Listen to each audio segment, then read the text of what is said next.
¿Te enteraste de la prohibición de derechos de diseño que acaba de implantar Fender Guitars contra todas las fábricas que hacen guitarras similares a la Stratocaster? ¿Qué te parece? Bobo. Bobo, porque mira, casi todos los que tienen una Strat, primero compraron una copia de la Strat. Yo siempre, toda mi vida, quise tener una Gibson Les Paul. Lo primero que compré y lo único que tengo es esta imitación, copia descarada de la Gibson Les Paul. Nunca tuve dinero para comprar una Gibson Les Paul, ni soy tan buen guitarrista como para merecerme una.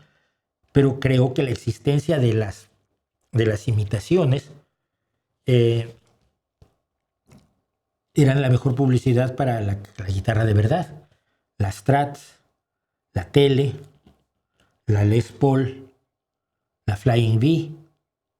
Me parece una tontería, pero bueno, no sé si Fender ha dejado de ser de los herederos de Fender y es de otra de estas sociedades accionarias más deshumanizadas que cualquier patrón, de los malos que yo mencioné, por cierto.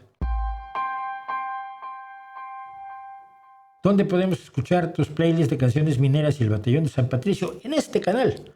Busca las playlists, las listas de reproducción, y esas listas de reproducción en concreto se llaman, para que las encuentres, una se llama Batallón de San Patricio, directamente buscas playlist, lista de reproducción Batallón de San Patricio, y en la otra buscas pues canciones de La Mina, y allí vas a escuchar las dos.